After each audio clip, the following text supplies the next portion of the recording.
wiilkan wuxuu ku guuleysanaya koobkan waliba isagoo ku guuleysanaya tartanka orodada isaga midaas kuma qanacsanay wuxuu rabay inuu gool kaalin saddexaad taasoo lagu siin lahaa ka walaashiis Gary isaga hal jukaba ay ku rigtaan iskuulka qofna wuxuu qataa subaxdii qofna wuxuu qataa galabkii maalmaha kamid wiilkan ka walaashiis la soo diray kadibna soo baxay halkan iyo maalinka meesha uu dhigana ka meesha oo dhaxdhacayaan kadibna wiilku wuxuu isku dayay kabiisna meesha soo baxsad bal alaabta islaamada oo idil dadadana ninka ay ku xanaaq kadibna soo bursanay wiilkii yaraa isagoo ilmeena walaashiis umaana wilbin isagoo ku dhahay garaan noqoka waan soo dhimiyay eedna ilmeenaysa kadib caadi way ku dhahaysaa waxayna bilaabeen inay si bartaan 10 koob walaashiis waxay siinaysaa qalinkeeda isagana wuxuu siinaya kabiisa maalin kabiisa soo qaadanaysa weynka waaweyn waliba ka xishoonaysa in wadka walaalkeeda maalin isaga dhigkiisa ay soo cararaysa waliba ay doorto inuu geeso kabaha sababta wuxuu ku dhiganayaa isaga iskuul gabadh yarada waxay arkaysaa kabaheeda gabar kale wad sababta kabaheeda markuu raac soo dhimiyay walaalkeeda kadib ay gabadh yarada waxay bilaabaysaa inay soo dabka gabadhan kadib inay soo raaxayso waxay imaanaysaa xaafadeeda isaga bixisa waxay soo wadaysaa walaalkeeda waliba ay doorto inay ka qaadato kabaheeda markaas waxay arkaysaa gabadh yarada aabaheeda inuu camool yahay kaasi aadina iska cafinaysa waxayna ku dhaysaa dhibaato malan kaba kale aan helaya iska wiilkii aabiis waxay soo baxaan magaalada aabiin wuxuu helay markaan shaqaati aad u fiican waxay isku dayeen gabadhooda kafuu soo gadaan markaan wiilkii aabiisa bixi qaadanaan jabiyaati aad u wanaagsan ayagoo meeshan ku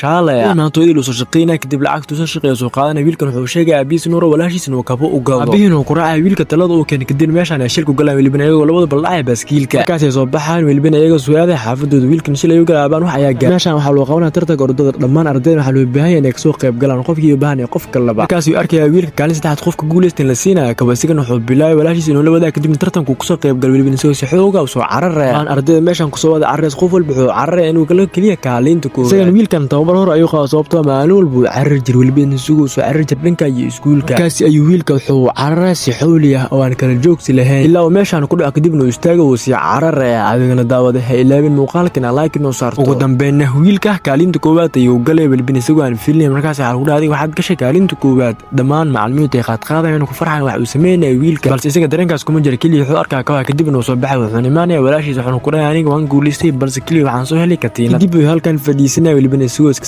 siibaya kabaha oo biyaha lugiisa dhex gashanaya sababtoo ah wiilka maadada ay soo carray lugan aad ay xanuunaya balse ugu dambeyn gabadh yareed aabaheed ayaa waxa uu soo gaday kabahan aad ku qurux